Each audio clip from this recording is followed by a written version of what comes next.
Earl Monroe has become one of the outstanding players in the league in his initial season.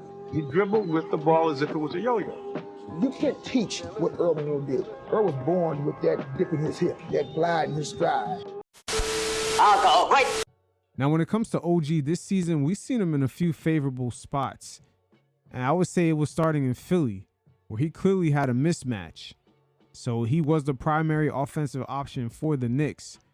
Even though, once again, Jalen Brunson is the captain and Karl Anthony Towns is the most offensively gifted. But just something this season is quite different about OG. I don't know if them James Dolan checks cleared and someone took him down away from Westchester. Maybe took him to Starlets and he's feeling brand new, but he's definitely got an NYC glow to him nowadays. And he's looking real comfortable in this offense.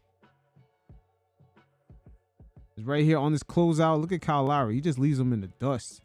And OG with the pull-up. This is way different than what we saw last season. He was trying to find his spot on the team. Usually, he didn't really have an offensive bag that he was really going to, even in the Raptors. But it was something that he was really developing. Only thing is that his health was kind of hindering him from staying on the court consistently enough to develop it.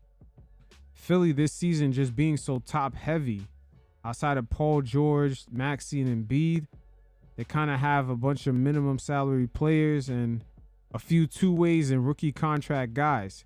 Look at OG right here. Push away this smaller defender. It's just way too easy. Just look at OG on this closeout.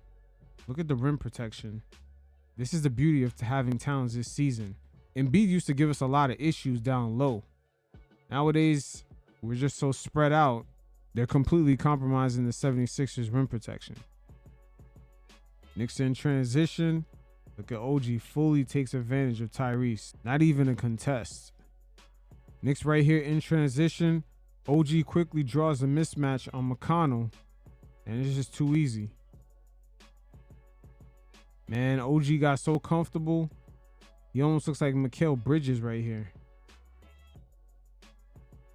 Nice turnaround, Jay. Who's hot is really going to depend from night to night. As OG right here attacks his closeout, and just look at the small defenders.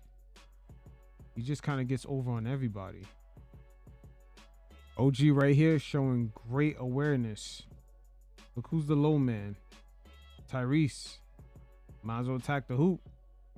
That's barbecue chicken right there.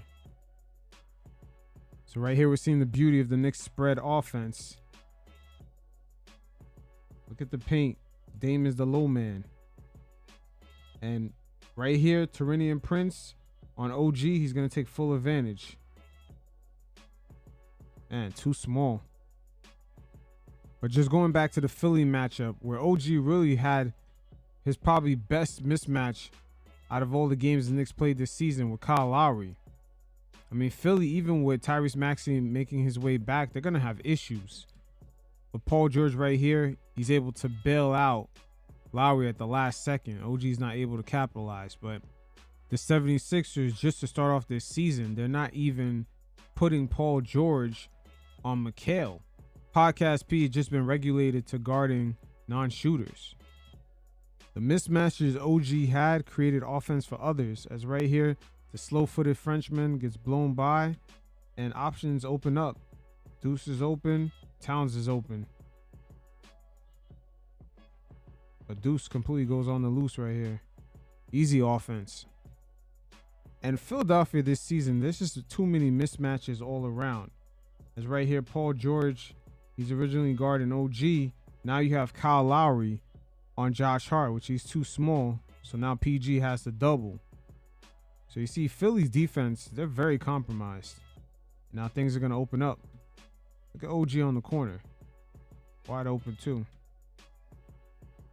The Nets once again missing their starting center. And Knicks early in transition finding the open man. OG takes easy advantage of Cam Thomas. And once again, the Knicks exploiting the Nets early in transition. Off that spin with the dunk. Man, OG, the amount of dunks he had in this game, you could have swore he wore number 15 when he was on the Raptors. Here's some more plays with the Knicks early in transition, exploit certain mismatches as OG instantly with the spin, and he draws the foul. These are quick, easy points that can beat down teams over time. Because you got Josh Hart attacking the paint constantly. You got Towns popping out for 3. You got Brunson on the attack. He could pull up for 3 or attack you in the paint. Just easy buckets like this by OG, just early in transition with Josh Hart and also Towns. You can see how the Knicks end up beating teams down over time.